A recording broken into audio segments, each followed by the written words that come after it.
جبران خلیل جبران جو ہے یہ ایک عیسائی مصنف تھا، عرب لبنان کا، لیکن بہت بڑا ادیب تھا. اس کا ایک جملہ ہے، عقل سے روشنی حاصل کرو لیکن جذبے کے تحت حرکت کرو. یعنی عقل سے روشنی حاصل کرو، جانا کدھر ہے، منزل کیا ہے، ہدف کیا ہے، یہ عقل سے طے کرو، یہ جذبات میں طے نہ کرو، یہ تو غلط ہو جائے گا، ڈائریکشن غلط ہو جائے گا. لیکن جب طے کر لیا، عقل سے پہچان لیا، دس از دی آئیڈیل، دس از دی گول، یہ میرا مقصود ہے، اب عقل کو ذرا ایک طرف رکھ دو.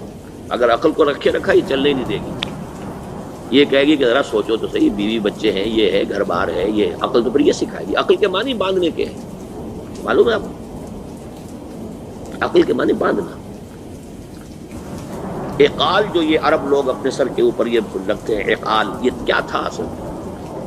یہ عرب بدو جب ہوتا تھا، بدو وہ اپنے سر پر ایک رسی باندھ دیتا تھا کہ جہاں کہیں وہ اونٹ سے اترے گا وہ رسی اپنے سر پر سے کھولے گا اور اونٹ کا گھٹنا اس سے باندھ دے گا. ایک گھٹنا باندھ دیتا تھا تاکہ اب یہ اونٹ دوڑنے کے قابل نہیں رہا، 3 پاؤں سے اچک اچک کر، ادھر سے کوئی کیکر کا درخت ہے کچھ کھا لے گا، کہیں اور چلا جائے گا، دوڑ تو نہیں سکتا. اس رسی کو وہ اقال کہتے تھے. اب جب اس نے پھر چلنا ہے، سفر شروع کرنا ہے، وہ رسی اونٹ کے گھٹنے پر سے کھولی اور اپنے سر پر باندھ لی. یہ اقال تھا جو اب یہ سنہری اقال باندھے پھرتے ہیں بادشاہ لوگ. اسی لیے حدیث آتی ہے کہ ایک بدو، ایک عرب باہر سے آئے، اونٹنی کو انہوں نے بغیر باندھے، وہ مسجد نبوی سے باہر حضور نے دیکھا کہ وہ اونٹنی کو انہوں نے باندھا نہیں، اس کا گھٹنا، اور وہ چلے آئے. حضور نے پوچھا کہ تم نے اونٹنی کا گھٹنا کیوں نہیں باندھا؟ انہوں نے عرض کیا کہ میں نے اللہ پر توکل کیا.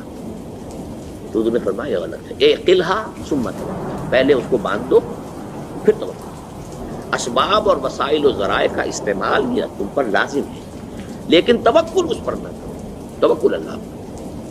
یہ ہے بیسک جو یعنی بیلنسڈ رائے کہ آپ ایسے بالکل اسباب سے مستغنی ہو جائیں تب بھی غلط بات ہے.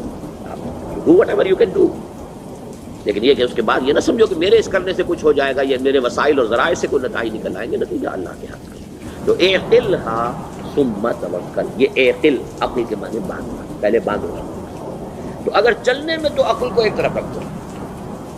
بے خطر کود پڑا آتش نمرود میں عشق، عقل ہے محو تماشائے لبے بام ابھی.